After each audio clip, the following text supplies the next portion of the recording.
السلام علیکم ورحمۃ اللہ وبرکاتہ نحمدہ ونصلی علی رسولہ الکریم اما بعد۔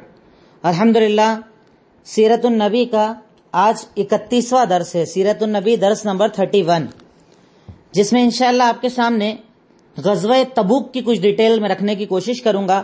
اللہ رب العالمین مجھے کہہ کر اور آپ کو سن کر ان باتوں کو پھیلانے کی توفیق عطا فرمائے، آمین، تقبل یا رب العالمین۔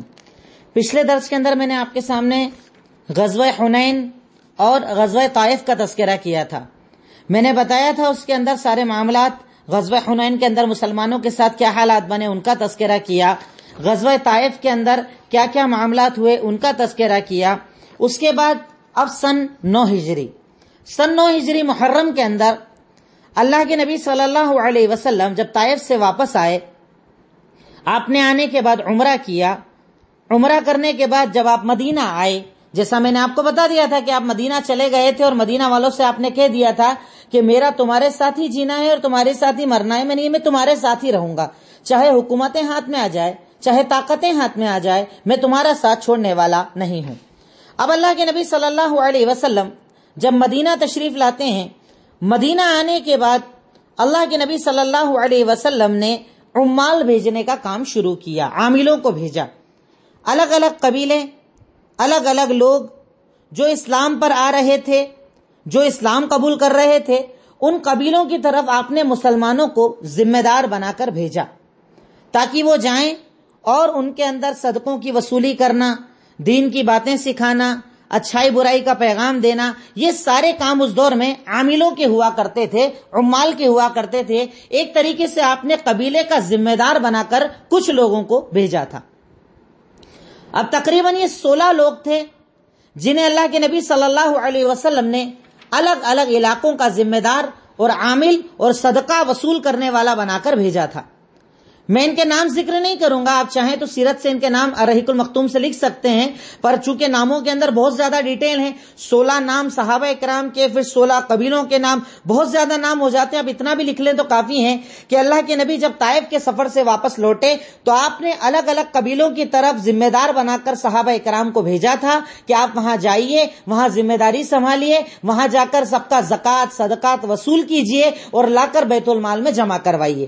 یہ سارے کام عاملوں کے دے کر آپ نے الگ الگ ایریوں کے اندر عاملوں کو بھیجا تھا، محرم سن 9 ہجری اور اس کے آس پاس کے ایریے میں، آس پاس کے وقت میں۔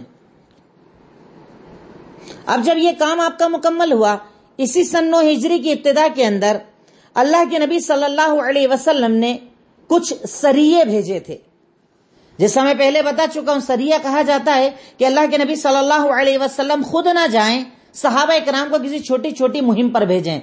اب آپ جانتے ہیں کہ پیچھے جو جنگیں کنٹینیو چلی آ رہی تھی، عرب کے بڑے بڑے قبیلے تو اسلام میں آ چکے تھے، مکہ فتح ہو چکا تھا، تقریباً سبھی اسلام سمجھ چکے تھے، پر ابھی بھی کچھ چھوٹے ایسے قبیلے باقی رہ گئے تھے جن کے اندر شرک باقی رہ گیا تھا، جن کے اندر اسلام دشمنی باقی رہ گئی تھی۔ اللہ کے نبی صلی اللہ علیہ وسلم نے ایسے تقریباً 5 سریے، سن 9 ہجری میں آپ نے 5 سریے بھیجے۔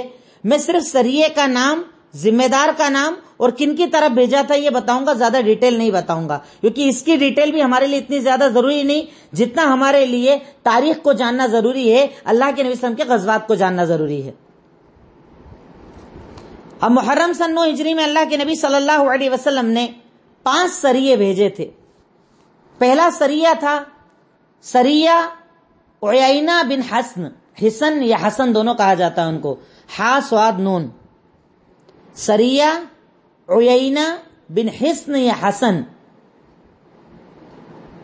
زبر کے ساتھ بھی اور زیر کے ساتھ بھی ہے، عیینہ بن حسن۔ ان کو اللہ کے نبی صلی اللہ علیہ وسلم نے بنو تمیم کی طرف بھیجا تھا۔ سریہ عیینہ بن حسن قبیلہ بنو تمیم کی طرف بھیجے گئے تھے۔ دوسرا سریہ تھا سریہ قطبہ بن عامر،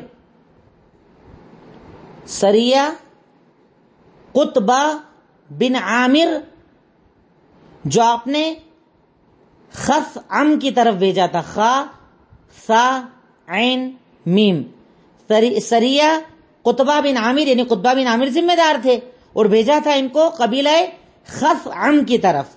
خثعم. یہ صرف اس لیے بتا رہا ہوں، جبکہ یہ بھی میں چھوڑ دیتا، لیکن میں اس لیے بتا رہا ہوں تاکہ تاریخ کے ساتھ کچھ باتیں ذہن میں رہے کہ ہاں اس کے بعد یہ سریے ہوئے تھے، اس کے بعد آپ نے عاملوں کو بھی بھیجا تھا، یہ باتیں ذہن میں رہنا چاہیے. تیسرا سریہ تھا سریہ ضحاک بن سفیان. سریہ ضحاک بن سفیان، ان کو بھیجا تھا بنی کلاب کی طرف. سریہ ضحاک بن سفیان، اور ان کو بھیجا تھا بنی کلاب کی طرف. اس کے بعد تھا سریہ القمہ. سریہ القمہ، صحابی کا نام ہے القمہ. ان کو آپ نے بھیجا تھا جدہ کی طرف، جدہ کے ساحلوں کی طرف.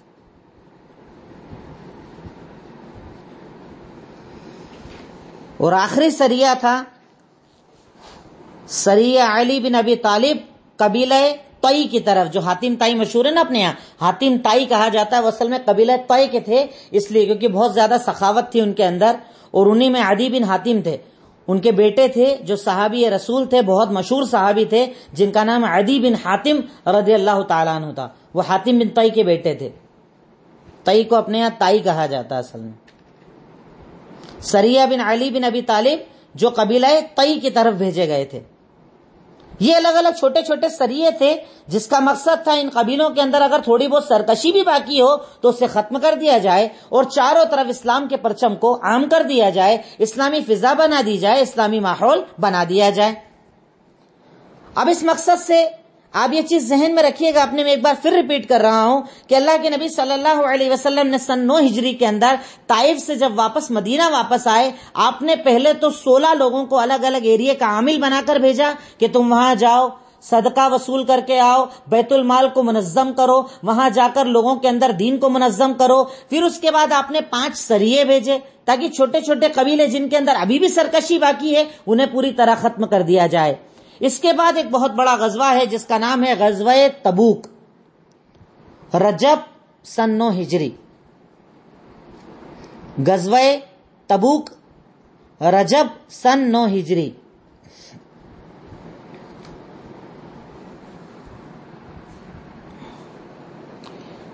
اب یہ غزوہ جو ہے فتح مکہ، غزوہ حنین کے بعد فتح مکہ ایک ایسا غزوہ جس نے قریش کو توڑ دیا، بڑے بڑے قبیلوں کو توڑ دیا، مسلمانوں کی طاقت اور قوت بڑھ گئی.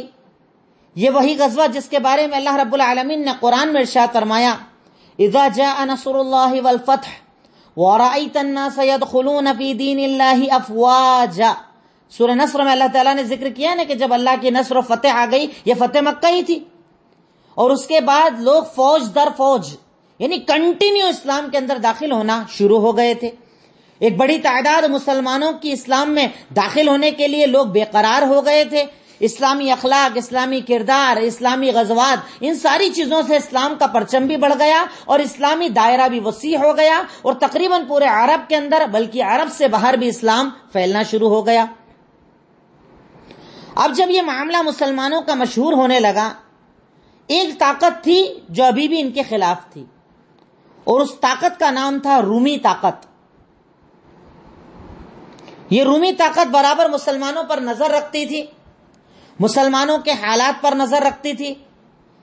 جب اس رومی طاقت کو یہ پتا چلا کہ مسلمان اور زیادہ مضبوط ہو گئے ہیں، فتح مکہ ہو چکی ہے، فتح مکہ کے بعد ان کا دائرہ اور قوت اور زیادہ بڑھ گئی ہے، اب انہیں سبق سکھانا ضروری ہو گیا ہے. اور آپ اگر تھوڑا سا پیچھے جائیں تو آپ کو ایک معرکہ یاد ہے جس معرکے میں مسلمان ان سے بھڑ بھی چکے تھے.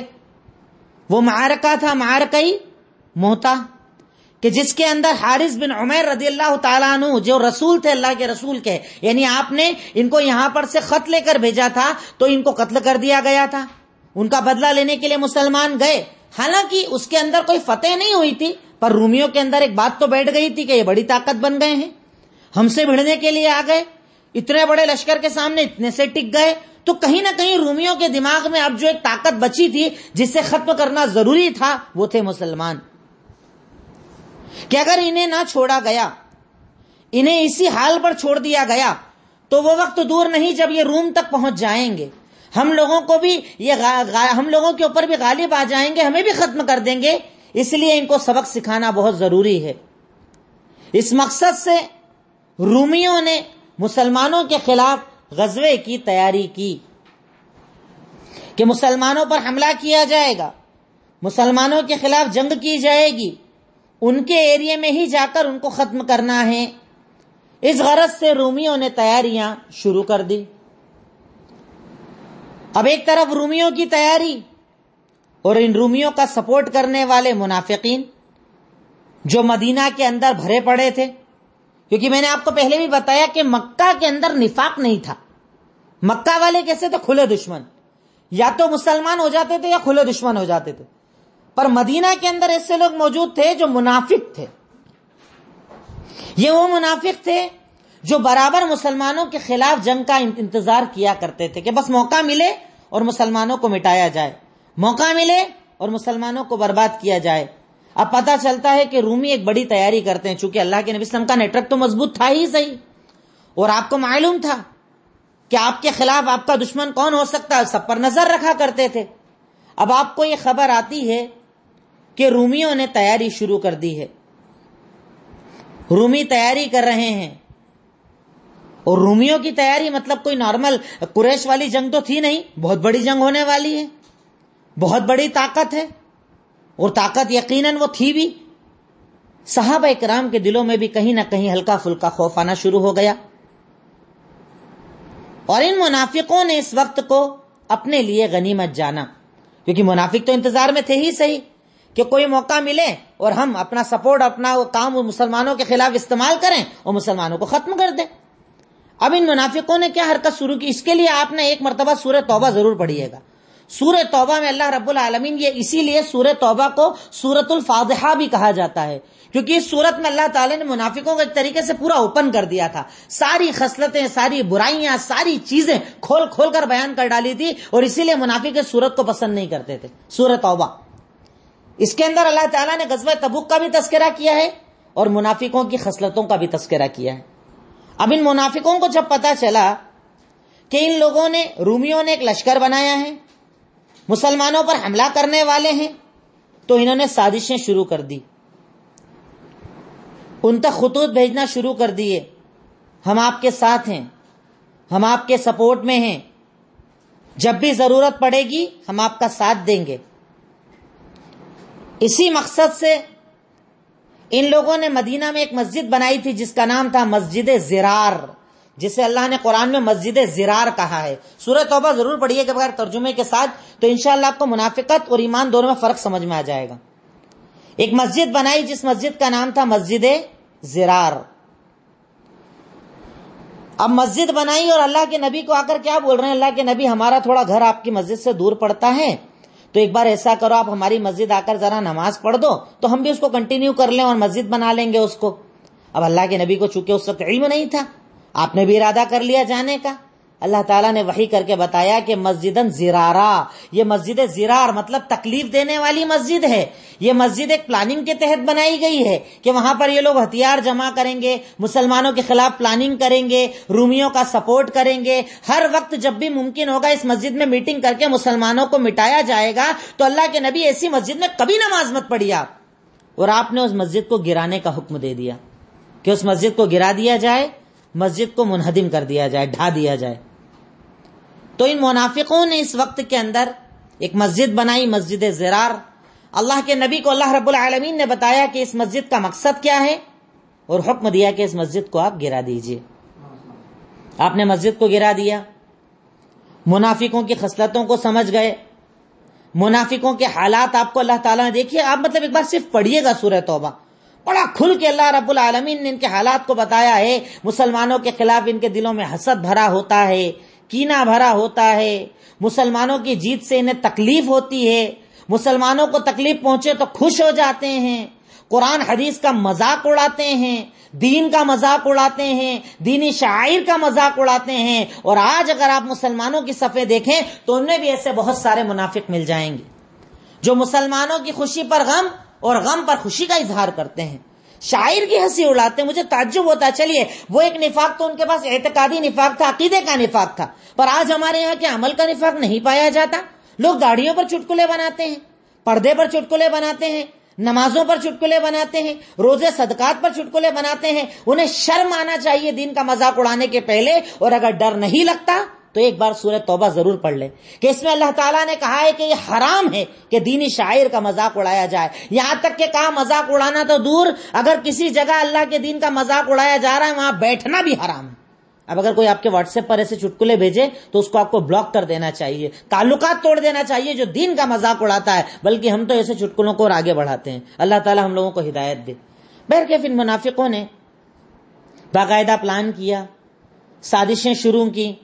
تو سوچئے مسلمانوں کے حالات کیا رہے ہوں گے. اب آپ تھوڑا سا حالات بھی اگر آپ دیکھ لیں, کیونکہ اس غزوہ تبوک کا دوسرا نام تھا غزوہ عسرا. غزوہ عسرا, عسرا مطلب تکلیف. کیوں تھا اس غزوے کا نام غزوہ عسرا؟ کیونکہ سخت گرمی کا وقت تھا, پیاس کی شدت کا وقت تھا. ابھی بھی مسلمانوں کے پاس مال کی بہت زیادہ فراوانی نہیں تھی. اس غزوے کو غزوہ عسرا یعنی پریشانی کا غزوہ کیوں کہا گیا؟ کیونکہ گرمی کی شدت تھی, پانی کی کمی تھی, مال کی کمی تھی, سواری کی کمی تھی, اور اس کے اندر یہ غزوہ کیا گیا. اس لیے اس غزوے کو غزوہ عسرا کہا جاتا ہے. کیونکہ یقیناً کچھ جنگیں تو ہو چکی تھی, مال غنیمت تھوڑا بہت آنے بھی لگا تھا, پر ابھی بھی اتنی فراوانی نہیں تھی کہ آسان زندگی ہو جائے. بہت پریشانی کا دور تھا. اسی لیے اس غزوے کو غزوہ عسرا کہا جاتا ہے. کوئی آپ سے پوچھے کہ غزوہ تبوک کا دوسرا نام غزوہ عسرا کیوں, تو آپ بتائیں گے عسرا اس لیے کیونکہ یہ تکلیف والا غزوہ تھا. اس کے اندر گرمی کی شدت تھی, کھیتیوں کے کٹنے کا ٹائم چل رہا تھا, بالکل شدت والی گرمی, جب کھجور پکنے لگتی ہے نا وہ والا وقت چل رہا تھا. اس لیے اس غزوے کو غزوہ عسرا کہا جاتا ہے. اب اللہ کے نبی صلی اللہ علیہ وسلم کو پہلے تو یہ خبر آئی تھی کہ بھائی رومی تیاری کر رہے ہیں آپ کے خلاف نکلنے کی. اب وہاں سے ایک تاجروں کا گروپ آتا ہے, ایک بزنس کرنے والے, تجارت کرنے والا ایک گروپ آتا ہے. امپورٹ ایکسپورٹ کے جو کاروبار ہوتے تھے نا اس طرح کا کاروبار, اور کوئی گروپ آتا ہے. وہ گروپ آ کر بتاتا ہے کہ سنیے آپ کے خلاف رومی تو نکل چکے ہیں, تعداد 40,000 سے زیادہ ہیں, اور بلقا کے مقام تک آ چکے ہیں. تبوک کے قریب میں ایک جگہ تھی بلقا, وہاں تک آ چکے ہیں. اور تبوک جو ہے مدینہ سے بہت زیادہ دوری پر پڑتا تھا.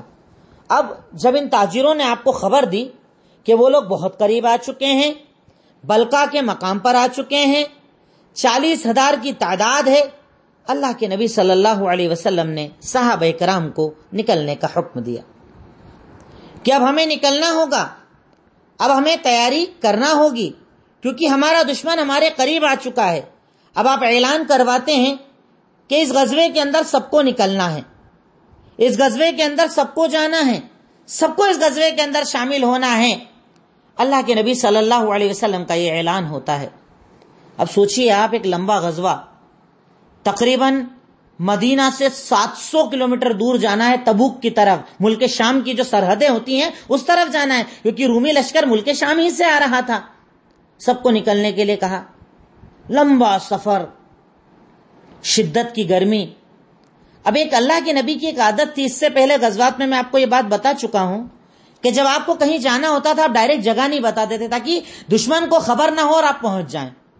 یہ ایک اکیلا غزوہ تھا اسلام کے اندر جس کے بارے میں آپ نے بتایا تھا کہ ملک شام کی قریب میں جانا ہے, یعنی عرب کی باؤنڈری پہ ملک شام کی طرف جانا ہے, رومیوں کے لشکر سے لڑنا ہے, بڑا لشکر آنے والا ہے, تیاری کرو. کیوں؟ کیونکہ سفر بہت لمبا تھا, دقتیں بہت زیادہ تھی, اس لیے صحابہ اکرام سے آپ نے کچھ نہیں چھپایا تھا. اب آپ صحابہ اکرام کو کہتے ہیں تیاری کرو. بھوک کی شدت, گرمی کی شدت, کھیتی کے کٹنے کا وقت. بھئی ایک پورے سال کی امید ہوتی ہے آدمی کی, مدینہ والوں کی تو مین امید ہی کھیتی کٹنا تھی کہ کھیتی کٹے گی, کاٹیں گے, کھجور بیچیں گے, اپنا گھر چلے گا. اب بالکل ایسا ٹائم جو ان کا گھر میں رہنے والا ٹائم تھا, اس میں اللہ کے نبی نے حکم دیا تیاری کرو.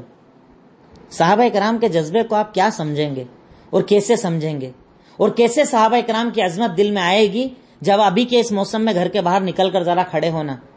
اپنے یہاں کا ٹیمپریچر ابھی 42 ڈگری ہے، حالت خراب ہے، گھر کے باہر نہیں نکل پا رہا ہے آدمی.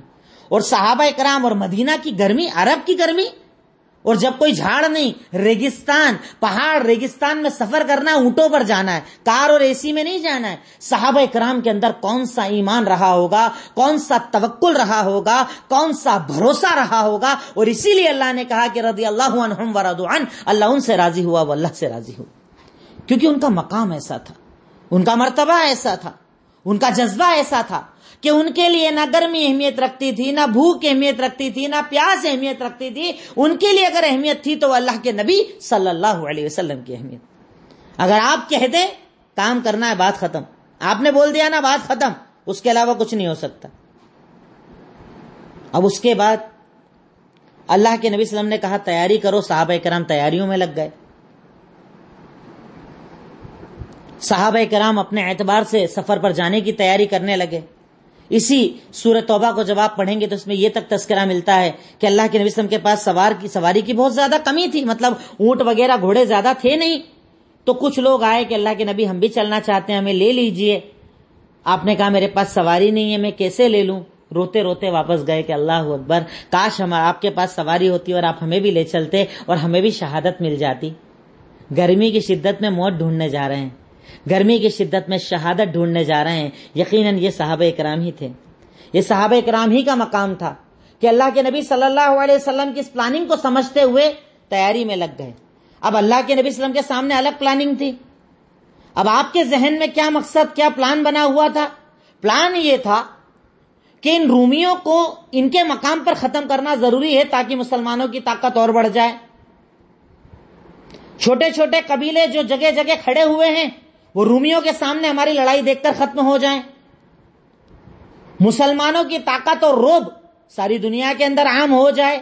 اس لیے آپ کا جانا ضروری تھا، ورنہ آپ بھی بول دیتے ٹھیک ہے اتنی گرمی آنے دو، جو آئیں گے جو ہوگا دیکھا جائے گا. پر آپ صلی اللہ علیہ وسلم کے وہاں جانے کا مقصد یہ تھا کہ قریب جا کر ان کے ایریا میں جب ان سے لڑائی کریں گے تو ہماری طاقت اور بڑھ جائے گی، مسلمانوں کا رعب بڑھ جائے گا، طاقت اور قوت بڑھ جائے گی. اس لیے ہمارا جانا ابھی ضروری ہے. ہم اپنے جانے کو پینڈنگ نہیں کر سکتے، روک نہیں سکتے، ہمیں جانا ہی پڑے گا. اب اللہ کے نبی صلی اللہ علیہ وسلم کی ایک تیاری. اب صحابہ کرام سے اعلان کیا جاتا ہے کہ چلو تم لوگ تیاری کرو. آپ نے یہ پوائنٹ اگر لکھ لیا ہو، میں ایک بار پھر ریپیٹ کر دوں کہ اللہ کے نبی صلی اللہ علیہ وسلم صحابہ کرام کو لے کر اتنے لمبے سفر پر کیوں جا رہے تھے. آپ کا مقصد تھا کہ رومیوں کے مقام، کیونکہ اس وقت سب سے بڑی سپر پاور روم تھی.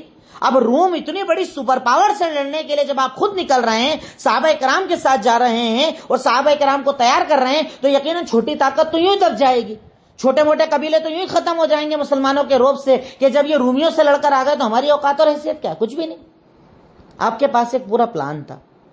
اور ادھر منافق آپ کے پیٹھ پیچھے دوستیاں بڑھا رہے تھے، تعلقات بڑھا رہے تھے، اسلام کے دشمنوں کا سپورٹ کر رہے تھے. اور ادھر اللہ کے نبی صلی اللہ علیہ وسلم صحابہ کرام کو لے کر نکلنے کی تیاری کر رہے ہیں. صحابہ کرام کو کہا چلو اللہ کے راستے میں تیاری کرو، چلو اللہ کے راستے میں خرچ کرو، کیونکہ بہت بڑی جنگ تھی، بڑی تیاری پر جانا تھا. اب آپ نے صحابہ کرام کو کہا کہ اللہ تعالیٰ کے راستے میں خرچ کرو، اللہ کے راستے میں اپنا مال نکالو. اور اس وقت میں صحابہ کرام نے اپنے کردار، اپنا اخلاق، اللہ کے راستے میں خرچ کرنے کا جذبہ واقعی جو دکھایا وہ تاریخ کبھی بھول نہیں سکتی کہ صحابہ کرام نے کیا جذبہ دکھایا تھا اللہ کے راستے میں خرچ کا. کہ جب ان سے کہا گیا کہ اللہ کے راستے میں خرچ کرو، اللہ کے راستے میں دو، اللہ کے راستے میں عطا کرو، تو صحابہ کرام نے اپنا سب کچھ اللہ کے راستے میں قربان کرنے کے لیے حاضر کر دیا. کہ اللہ کے نبی صلی اللہ علیہ وسلم، اگر اللہ کے دین کی بات ہے، اگر اللہ تعالیٰ کے راستے میں خرچ کرنے کی بات ہے تو ہم تیار ہیں. سورہ توبہ آیت نمبر 79 اگر آپ پڑھیں گے تو اس میں اللہ تعالیٰ اس کا تذکرہ بھی کرتا ہے کہ صحابہ کرام کو جب اللہ تعالیٰ نے کہا کہ اللہ کے راستے میں خرچ کرو، مٹھی بھر دو مٹھی بھر کھجوریں بھی لوگ لے کر آ گئے. اب تھا ہی ان کے پاس وہی لے کر آ گئے. منافق ہنسی اڑانے لگے، ارے دیکھو یہ مٹھی بھر لے کے آیا، اللہ کو کیا فرق پڑے گا. اتنا لے کر آئے، اللہ کو کیا فرق پڑے گا؟ پر اللہ کے نبی نے کہا اللہ جانتا ہے وہ کیا کر رہے ہیں، اللہ ان کے ارادوں کو دیکھتا ہے۔ یہی وہ دور تھا کہ جس دور کے اندر صحابہ کرام کا کچھ مقام بھی اللہ کے نبی نے بتایا، کہ جیسے حضرت عثمان غنی رضی اللہ تعالی عنہ، سنن ترمذی حدیث نمبر 3699،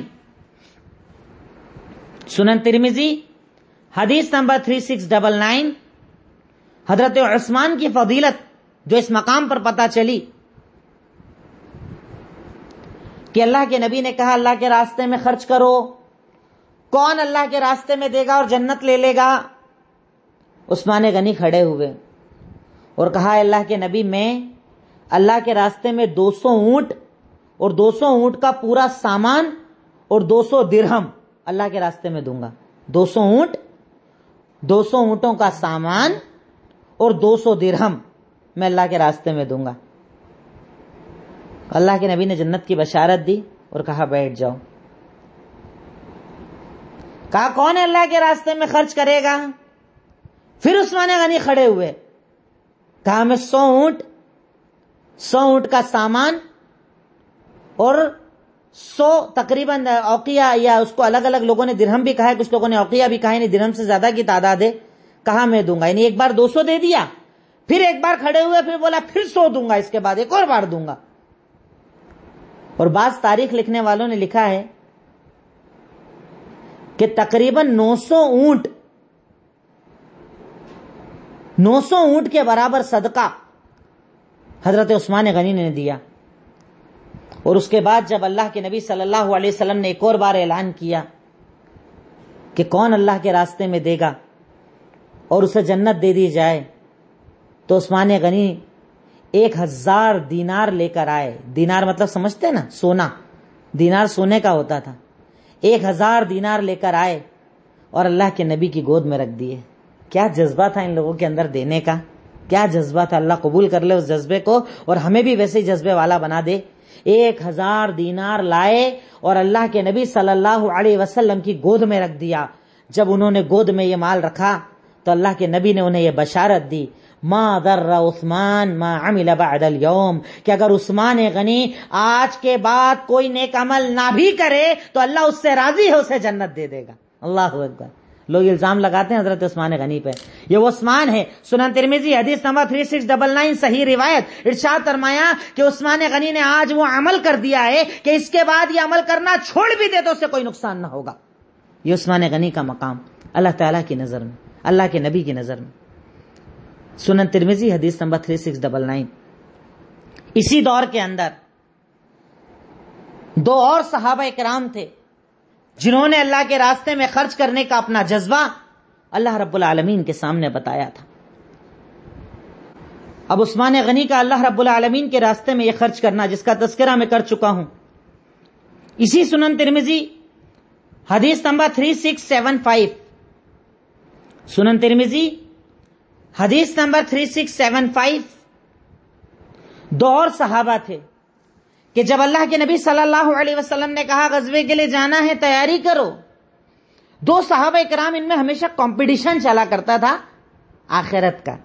ہمارے یہاں بھی کمپٹیشن ہوتا ہے نا دنیا کا، یہ گاڑی لے آیا میں بھی لے کر آؤں گا، اس نے گھر بنا لیا میں بھی بناؤں گا، اس کے کپڑے اتنے اچھے میں بھی ویسے ہی بناؤں گا۔ اپن کمپٹیشن کرتے دنیا کے اندر، اسٹیٹس کے اندر، رتبے کے اندر، اور وہاں کمپٹیشن تھا آخرت کا کمپٹیشن، اللہ کی رضا کا کمپٹیشن، آخرت میں آگے بڑھنے کا کمپٹیشن۔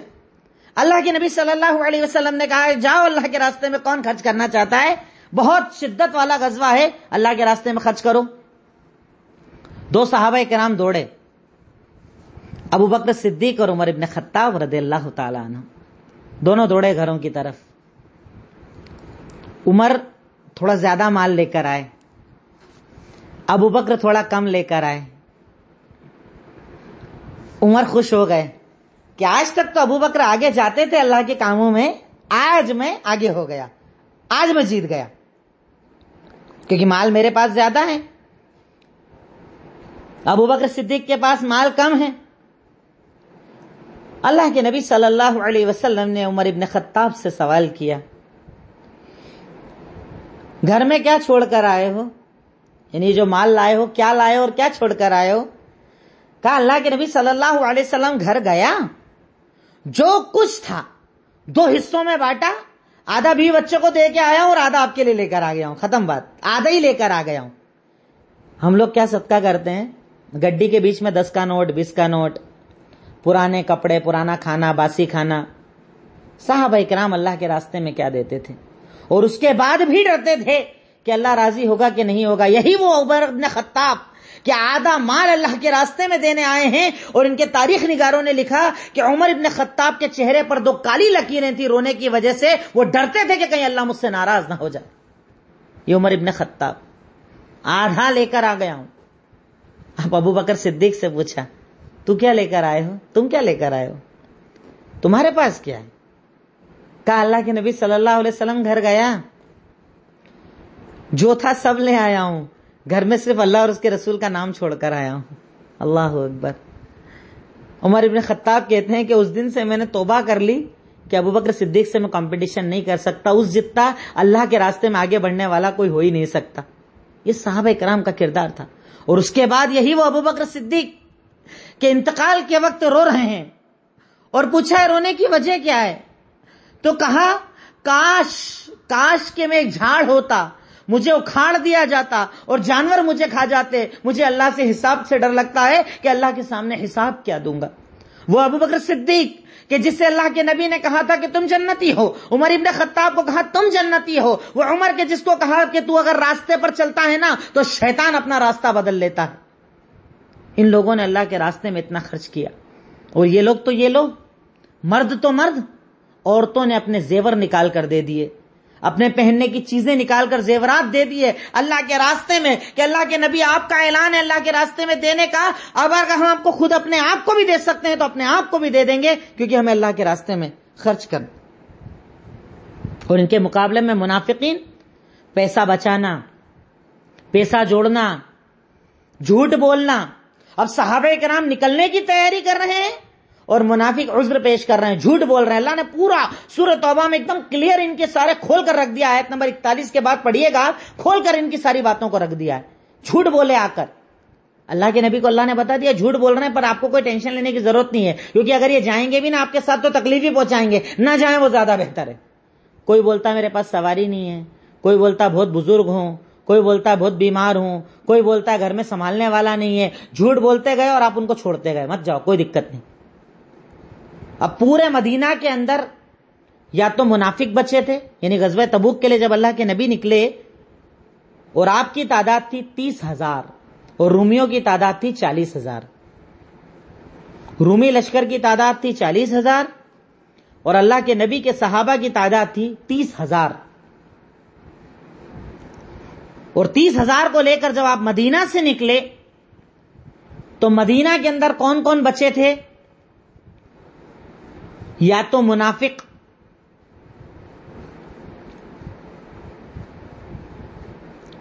یا بزرگ،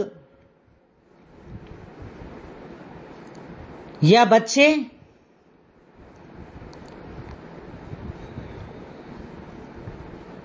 اور کچھ صحابہ کرام جن کا تذکرہ میں غزوے کے اینڈ میں آپ کے سامنے کروں گا۔ یا تو منافق بچے تھے، یا تو بڈھے لوگ بچے تھے، یا تو بچے تھے، یا کچھ صحابہ کرام جن کا تذکرہ آگے آپ کے سامنے آئے گا۔ اب آپ اس لشکر کو لے کر نکلتے ہیں۔ محمد بن مسلمہ کو آپ نے مدینہ کا ذمہ دار بنایا، محمد بن مسلمہ کو مدینہ کا ذمہ دار بنایا، اور حضرت علی رضی اللہ تعالیٰ عنہ کو گھر والوں کے پاس چھوڑ دیا۔ خواتین، عورتیں، بچے، ان کی حفاظت کے لیے حضرت علی ابن ابی طالب رضی اللہ تعالیٰ عنہ کو چھوڑ دیا۔ اب جب آپ وہاں سے نکلے تو منافقوں نے حضرت علی رضی اللہ تعالیٰ عنہ کا مذاق بنانا شروع کر دیا۔ ارے تم کو تو عورتوں کے پاس چھوڑ دیا، ایسا ہو گیا ویسا ہو گیا، تم کو تو لڑنے بھی نہیں لے کر گئے۔ حضرت علی کو ذرا برا لگ گیا۔ اللہ کے نبی صلی اللہ علیہ وسلم کے پیچھے پیچھے آئے، کہا ارے میں تو تمہیں چھوڑ کر آیا تھا، یہاں کیوں آ گئے؟ کہا اللہ کے نبی صلی اللہ علیہ وسلم میں بھی چلنا چاہتا ہوں۔ کہا میں نے کہا نا تم گھر پر رہو. کہا نہیں میں بھی چلنا چاہتا ہوں. کہا وجہ کیا ہے؟ کہا منافق مذاق بنا رہے ہیں. اس وقت اللہ کے نبی صلی اللہ علیہ وسلم نے صحیح مسلم کی روایت حدیث نمبر 4545، صحیح مسلم حدیث نمبر 4545، جس میں حضرت علی کا مقام اللہ آپ نے بتایا کہ علی کا مقام اللہ کے نبی کی نظر میں کیا ہے. اے علی، کیا تو اس بات سے راضی نہیں کہ تو میرے لیے ویسا ہے جیسا موسیٰ کے لیے ہارون تھے؟ اللہ اکبر. حضرت موسیٰ نبی اور ہارون کون تھے؟ ان کے بھائی، اور ان کو اللہ تعالیٰ نے نبی بنایا تھا، ان کا خاص بنایا تھا. آپ نے کہا کہ سن علی، تو میرے لیے ویسا ہے جیسے موسیٰ کے لیے ہارون تھے. بس یہ ہے کہ میرے بعد کوئی نبی ہونے والا نہیں، اس لیے تو نبی نہیں ہے، پر موسیٰ کے لیے جیسے ہارون تھے ویسے میرے لیے تو ہے. یعنی میں تجھ سے اتنی زیادہ محبت کرتا ہوں. اب آپ یہاں پر دیکھو، اس ایک ہی غزوے میں خلفائے راشدین کی کتنی فضیلتیں پتہ چل گئی. ابو بکر صدیق کی جنت کی بشارت، عمر ابن خطاب کی جنت کی بشارت، عثمان غنی کی جنت کی بشارت، اور علی ابن ابی طالب رضی اللہ تعالیٰ عنہ کو آپ نے بول دیا کہ جیسے ہارون موسیٰ کے لیے تھا ویسے تو میرے لیے ہے. جیسے موسیٰ جب نبوت کے لیے گئے تھے تو ہارون کو اپنے گھر چھوڑ کر گئے تھے، ویسے میں تجھے اپنے گھر چھوڑ کر جا رہا ہوں، ٹینشن مت لے، فکر مت کر. حضرت علی گھر آ گئے. اب راستہ سفر بڑا تنگ، 700-800 کلومیٹر تو آج روڈ پر سے جانے سے ہے. اب اس دور میں سفر نہ جانے کتنا لمبا ہو گیا ہوگا، کیونکہ راستے بھی نہیں تھے، راستے ویسے نہیں تھے. اور اگر آپ سواریوں کی بات کریں تو تقریباً 18 لوگ ایک اونٹ پر تھے، یعنی ایک اونٹ پر 18 لوگوں کی باری ہوتی تھی ایک ایک کر کے بیٹھنے کی. کتنی غربت کا عالم اور پریشانی کا عالم ہوگا.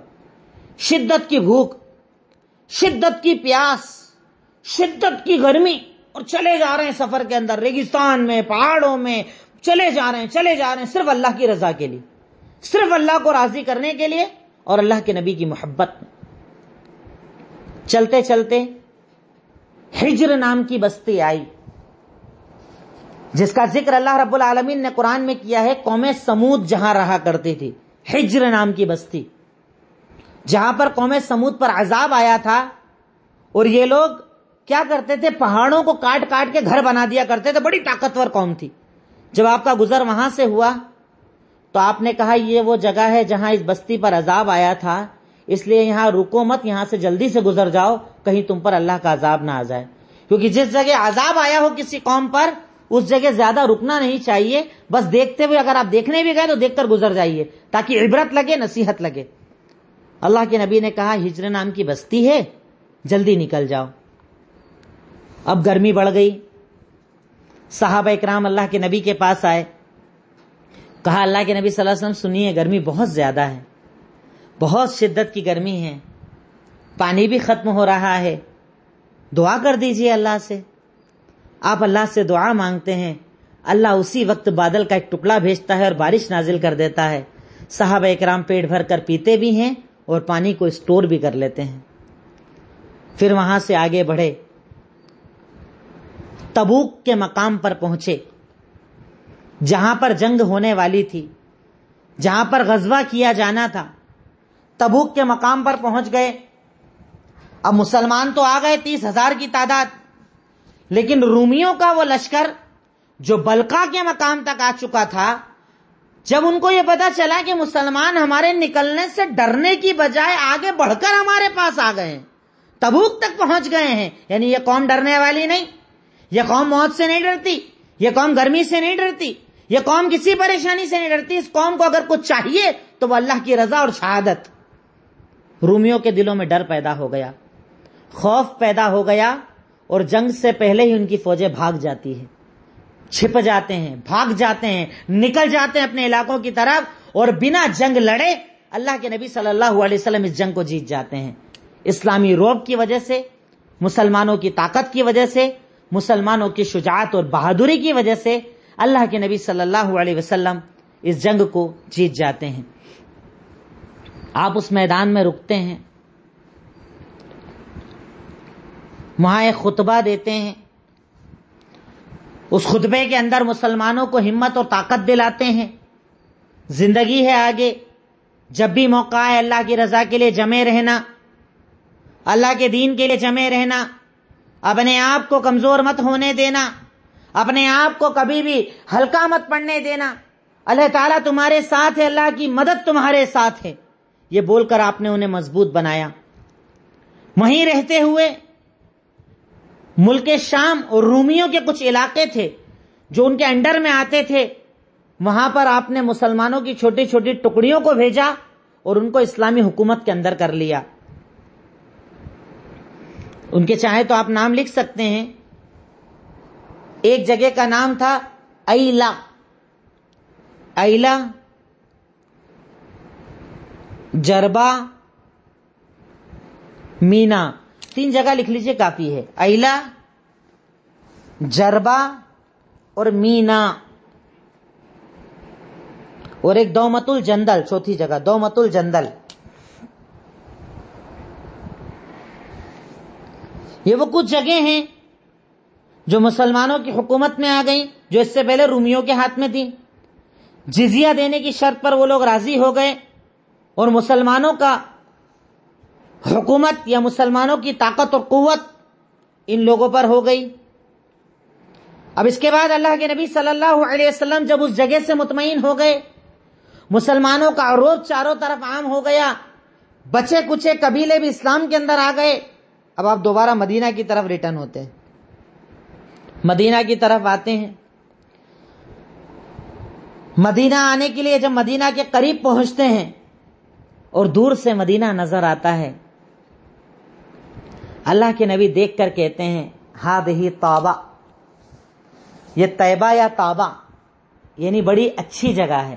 طیب بولتے ہیں نا اچھی جگہ کو، یہ بڑی اچھی جگہ ہے۔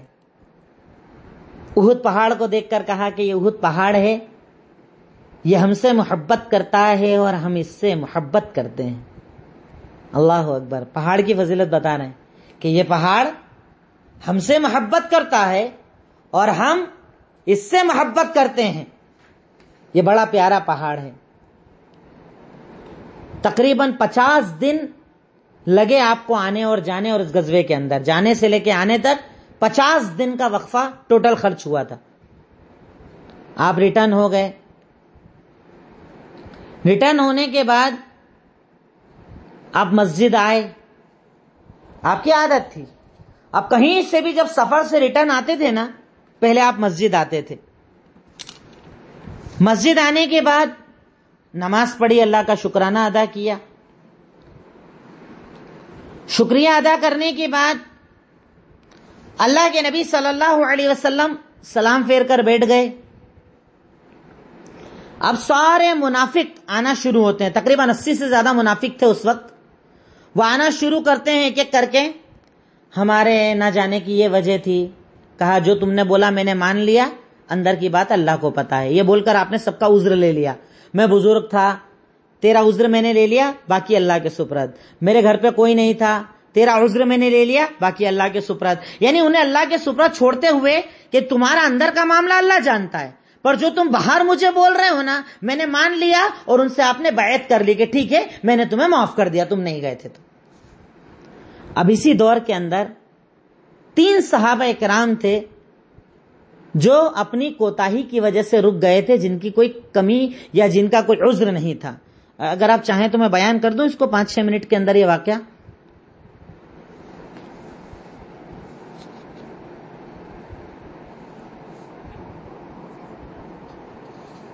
تین صحابہ اکرام جو اس غزوے سے پیچھے رہ گئے تھے، ان کا نام تھا کعب بن مالک،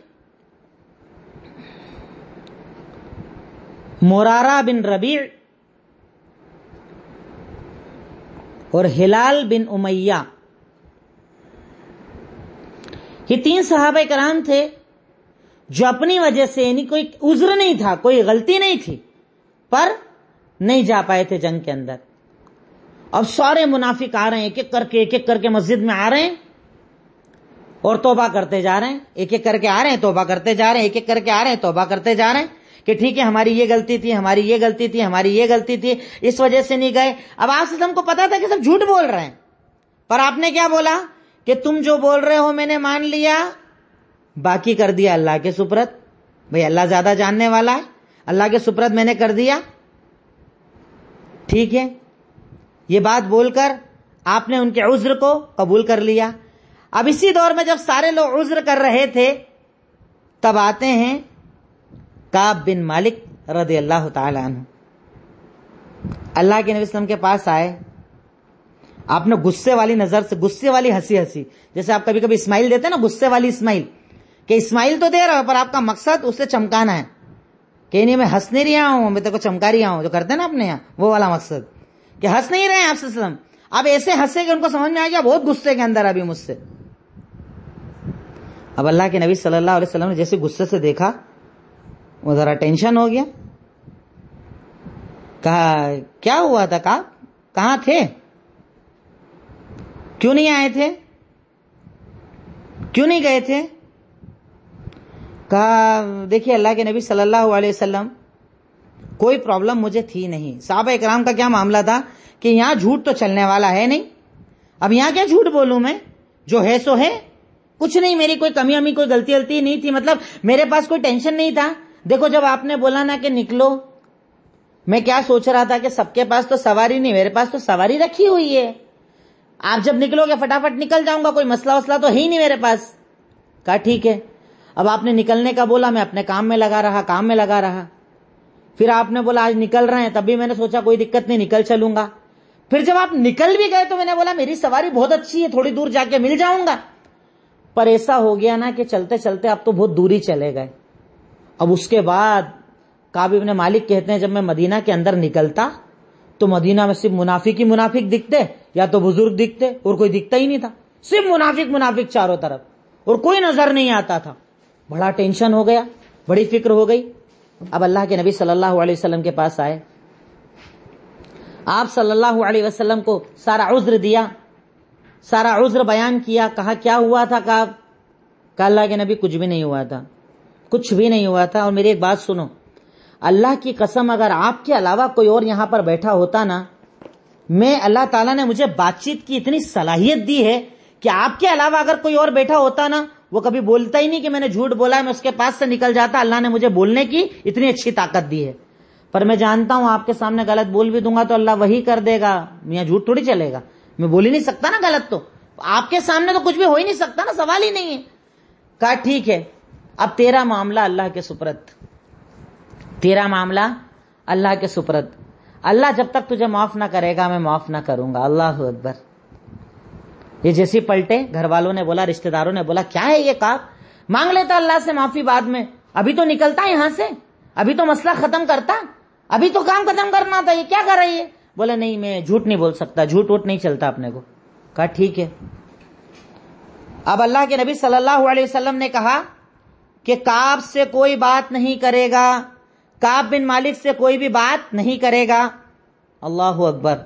کعب بن مالک کہتے ہیں یہ تو بہت بڑا عذاب شروع ہو گیا, سزا بھی دی جا رہی ہے کہ کعب بن مالک سے کوئی بات نہیں کرے گا.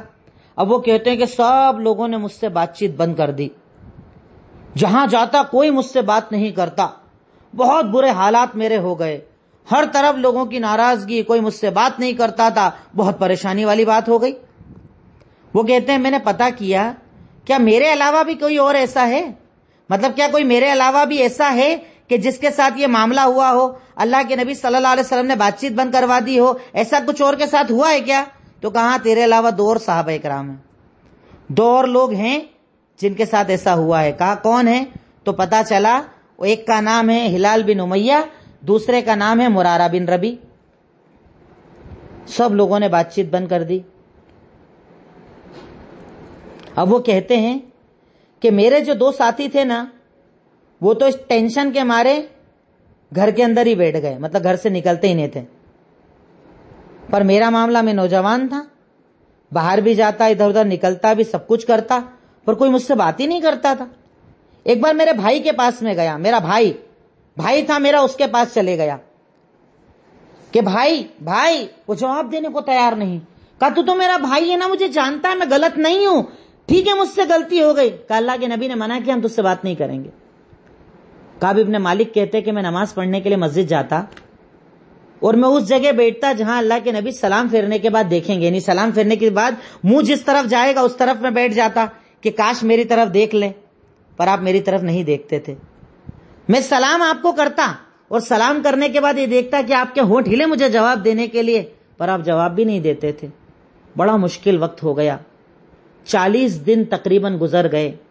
40ویں دن اللہ کے نبی کی طرف سے ایک آدمی نے آ کر یہ کہا کہ اب اللہ کے نبی نے حکم دیا ہے کہ تیری بیوی کو بھی تجھ سے الگ ہونا ہوگا، یعنی بیوی اب تک تیری بیوی تو کم سے کم تجھ سے بات کر رہی تھی، تیرے ساتھ تھی، اب اسے بھی الگ کرنا پڑے گا۔ یہ کیا بولتے ہیں، طلاق دینا ہے یا صرف گھر بھیجنا ہے؟ کہا صرف گھر بھیج دو۔ دیکھو نافرمانی نہیں کر رہے ہیں، اتنی بڑی سزا ہوتی ہے کیا؟ ایسی سزا دے دیں گے کیا؟ نہیں، اللہ کے نبی بات ختم۔ اب وہ کہتے ہیں کہ 40 دن اس حالت میں گزرے اور آج بیوی بھی الگ کر دی گئی۔ وہ کہتے ہیں اس دور میں میرے پاس یہی کیسر روم کی طرف سے ایک لیٹر آتا ہے، ایک بادشاہ کی طرف سے لیٹر آتا ہے۔ لیٹر کیا لکھا ہے کہ کعب ہم نے سنا ہے تیرے ساتھی نے تجھے چھوڑ دیا، تیرے ساتھ غلط کر دیا، ہمارے پاس آجا ہم تجھے عزت دیں گے۔ کعب ابن مالک رونے لگتے ہیں کہ اللہ یہ میرا کیسا امتحان ہو رہا ہے، میرے نبی مجھ سے ناراض ہے اور دشمن مجھے لیٹر بھیج رہا ہے۔ انہوں نے اس لیٹر کو تندور کے اندر جلا دیا اور کہا اللہ تو مجھے معاف کر دینا۔ 50واں دن تھا، 50 دن تک سب نے بات چیت بند کر دی، 50 دن تک سب سے دور رہے۔ تب اللہ رب العالمین نے یہ سورہ توبہ نازل کی اور کہا کہ میں نے ان لوگوں کو معاف کر دیا، ان صحابہ کرام کو معاف کر دیا، مطلب اللہ کے نبی کو بھی اب معاف کرنا ہے۔ فجر کے وقت اللہ کے نبی صلی اللہ علیہ وسلم فجر کا وقت تھا، آپ صحابہ کرام کو اعلان کر کے کہتے ہیں کہ جاؤ کعب کو بلا کر لاؤ۔ کعب آتے ہیں، کعب کو آ کر کہا جاتا ہے ابشر اے کعب خوش ہو جا، اللہ تعالیٰ نے تیری توبہ سورہ توبہ کے اندر نازل کر دی اور تجھے معاف کر دیا۔ گلے لگا لیا آپ نے۔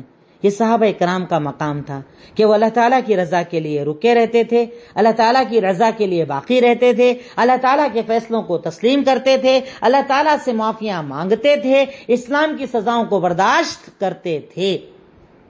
اب اللہ کے نبی صلی اللہ علیہ وسلم نے جب توبہ کا اعلان ہو جاتا ہے انہیں گلے لگا لیتے ہیں، انہیں معاف کر دیتے ہیں، معاف کرنے کے بعد ان کی اس توبہ کو قبول کر لیتے ہیں۔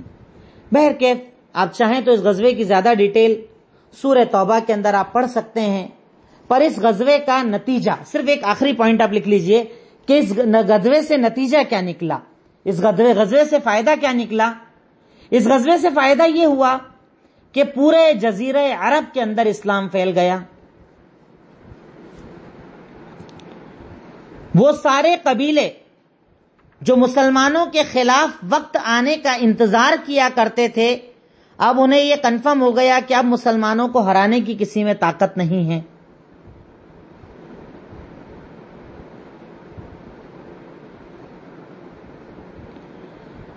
منافق کمزور پڑ گئے۔ یہ میں کچھ نتیجے آپ کو بتا رہا ہوں، اب لکھ لیجئے۔ پورے عرب میں اسلام پھیل گیا، وہ چھوٹے چھوٹے قبیلے جو مسلمانوں سے دشمنی رکھتے تھے وہ ٹھنڈے پڑ گئے کہ اب دشمنی رکھنا بیکار ہے ان سے۔ تیسرا، منافقوں کی طاقت کمزور پڑ گئی، منافقوں کی طاقت کمزور پڑ گئی۔ اور چوتھی چیز، مسلمانوں کی طاقت بڑھ گئی، یعنی مسلمانوں کے اندر بھی ایک جو ہوتا ہے نا سیلف کانفیڈنس، وہ بڑھ گیا کہ اللہ تعالیٰ نے اب ہماری مدد کر دی، یعنی اب جزیرہ عرب میں ہم ہیں اور روم تک ہماری حکومت پہنچ چکی ہے، تو کہیں نہ کہیں مسلمانوں کے اندر بھی ایک طاقت آ گئی۔ اور یہی وہ وقت تھا جب نجاشی کا انتقال ہوا تھا، جس کا نام اسحمہ میں نے پہلے آپ کو بتایا ہے، حبشہ کا بادشاہ، اس کا انتقال اسی وقت میں ہوا تھا۔ یہی وہ وقت تھا جب انتقال ہوا تھا اور آپ نے اس کی نماز جنازہ پڑھی تھی۔ یہی وہ وقت تھا جس میں ام کلثوم بنت محمد، یعنی آپ صلی اللہ علیہ وسلم کی بیٹی ام کلثوم کا انتقال ہوا تھا۔